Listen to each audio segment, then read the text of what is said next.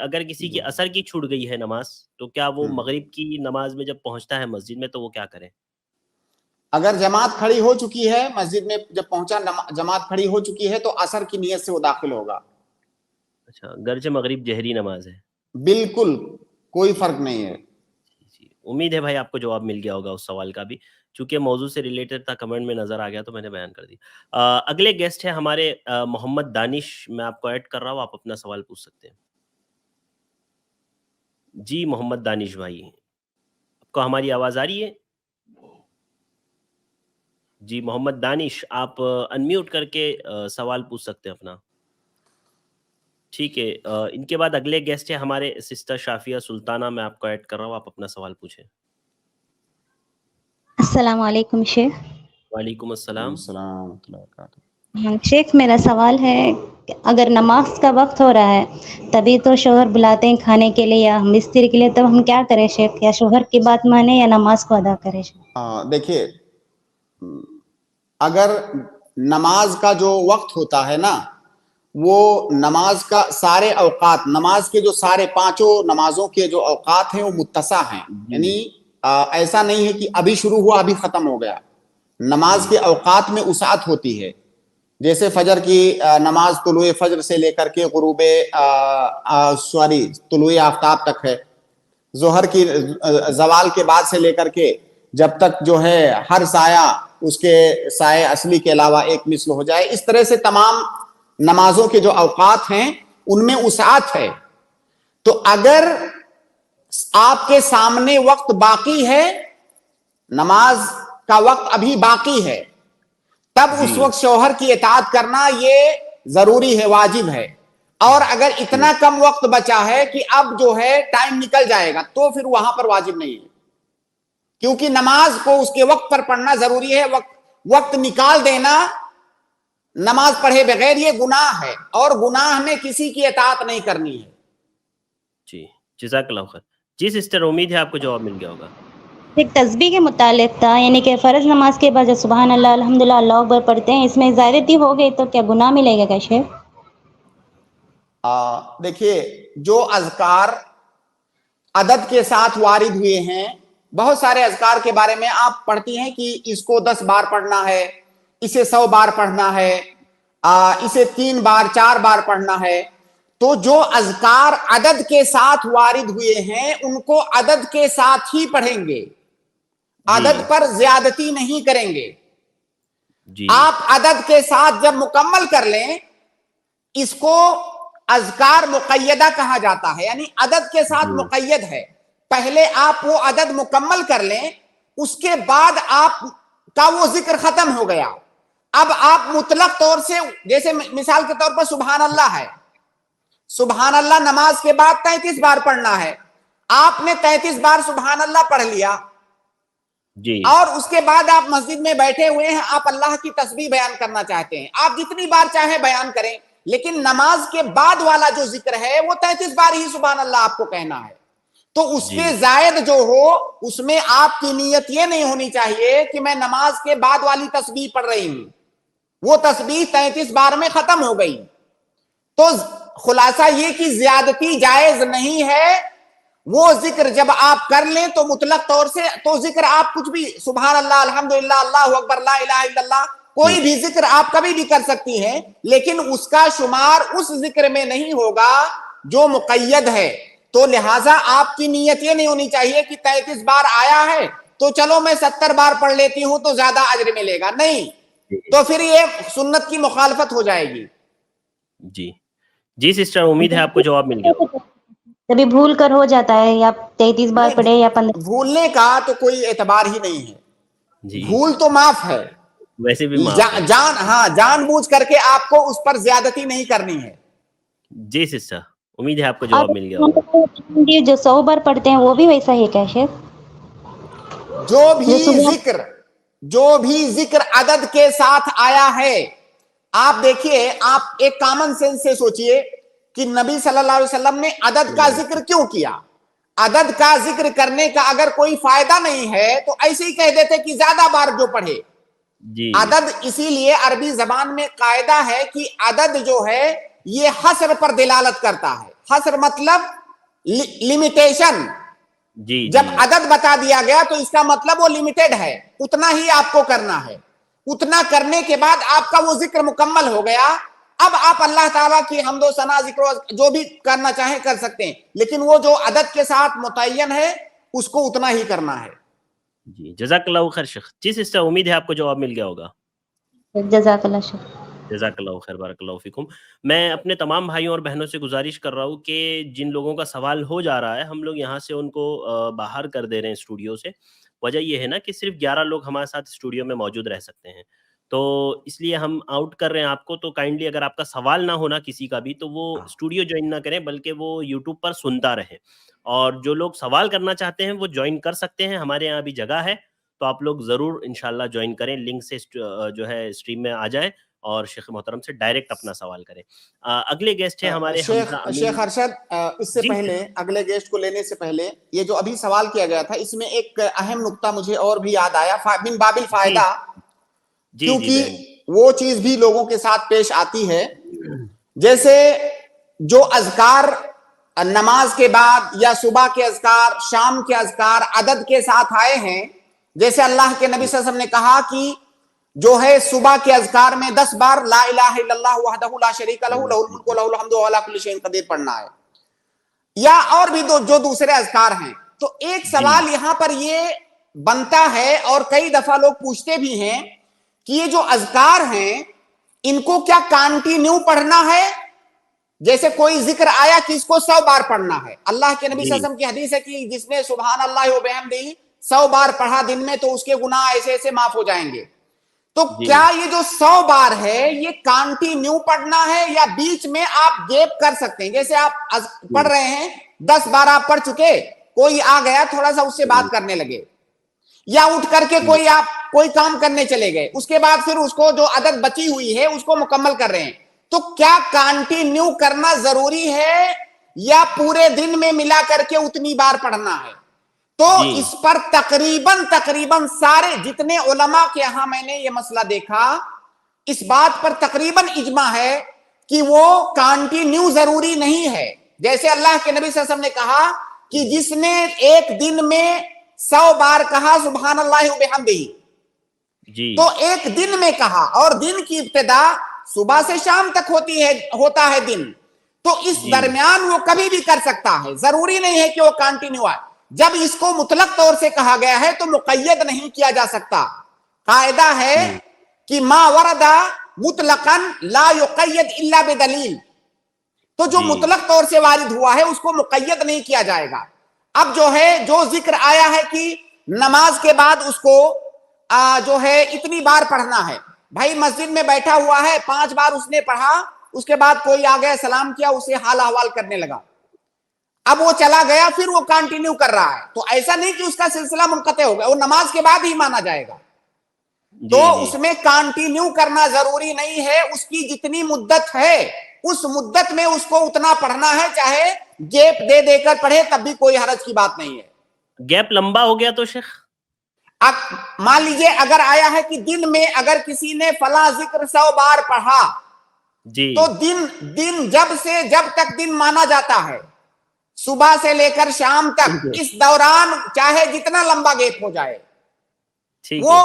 وہ مقصود حاصل ہے. جی جزاک اللہ خیر شیخ, بارک اللہ فیکم. بہت اہم نقطہ شیخ نے ذکر کیا یہاں پر, تو اس کی یقیناً ہر ایک کو, بہت سارے لوگوں کو ضرورت پڑتی ہے شیخ, اور کئی لوگ سوال کرتے ہیں اس بارے میں. جزاک اللہ خیر. بھائی جیسے صبح کے اذکار میں 10 12 15 دعائیں اگر ہیں, تو مان لیجئے دو دعا اس نے پڑھ لیا, اب اس کے بعد کوئی کام کرنے لگا, کسی کام میں مشغول ہو گیا, تھوڑی دیر بعد اس نے پھر 2 دعائیں پڑھا, کوئی حرج کی بات نہیں ہے, بالکل وہ توڑ کے پڑھ سکتا ہے. جی جزاک اللہ خیر. اگلے گیسٹ ہیں ہمارے حمزہ امین, میں آپ کو ایڈ کر رہا ہوں بھائی, آپ اپنا سوال پوچھ سکتے ہیں شیخ محترم سے. السلام علیکم شیخ. وعلیکم السلام ورحمۃ اللہ. شیخ اگر پاک دامن عورت سے ہمیں شادی کرنی ہے تو شیخ پتہ کیسے چلے گا؟ ہم پوچھ بھی نہیں سکتے اس سے اور وہ بھی نہیں بتا سکتی. تو دیکھیے میں آپ کو اس کا طریقہ بتاتا ہوں. ہماری شریعت نے کہا ہے کہ ہر آدمی کے اندر اصل یہ ہے کہ وہ پاک دامن ہے, جب تک وہ اس وقت تک بے گناہ ہے جب تک اس کا گناہ ثابت نہ ہو جائے. کیا آپ اس بات کو مانتے ہیں کہ نہیں مانتے ہیں؟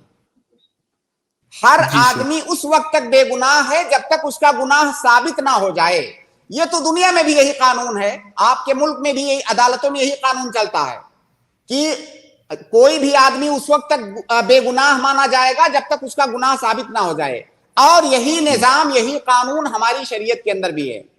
تو آپ کسی بھی عورت کو اس وقت تک پاک دامن مانیں گے جب تک جو ہے اس کا گناہ ثابت نہ ہو جائے. تو پھر آپ کے لیے آسان ہو گیا مسئلہ, آپ کو پوچھنے کی ضرورت ہی نہیں ہے حمزہ امین بھائی کسی کے لیے, کسی کو بھی انشاءاللہ.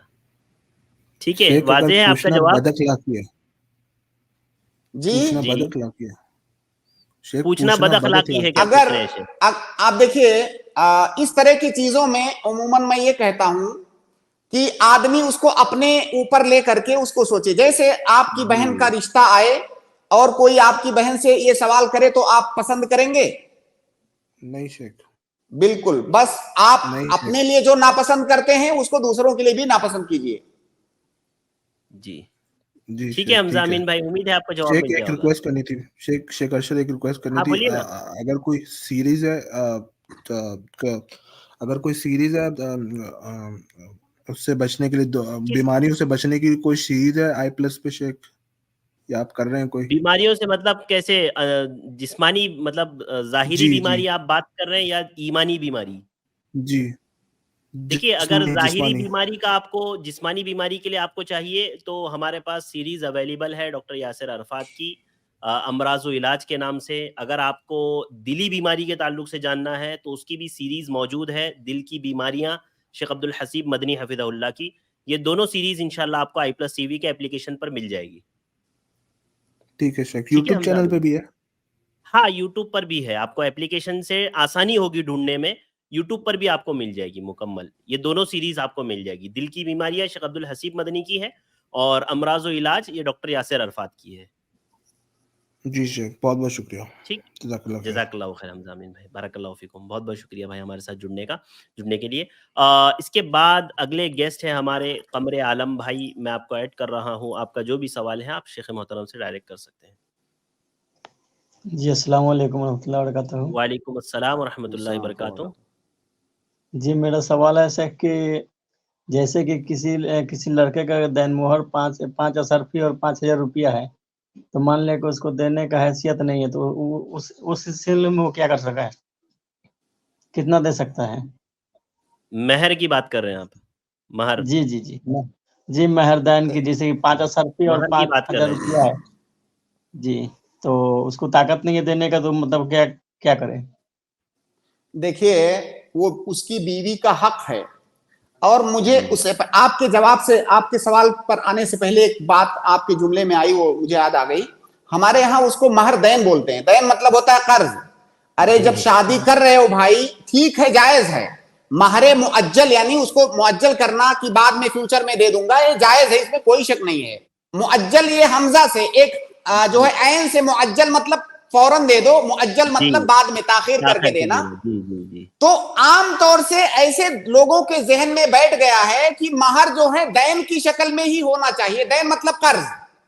تو بھائی اگر آپ جب شادی کر رہے ہو تو بعد میں آنے والی جو خرابیاں معاشرے میں پھیلی ہوئی ہیں کہ لوگ نہیں دیتے ہیں, ٹال مٹول کرتے ہیں, اس سے بچنے کا سیدھا طریقہ یہ ہے کہ آپ اسی وقت دے دو نا, اپنی حیثیت کے مطابق طے کرو اور اسی وقت دے دو. آپ مان لیجئے آپ نے جو ہے, سنیے آپ نے مہر کو, آپ کے جواب پر آئیں گے قمر بھائی, تھوڑا سا ویٹ کیجئے.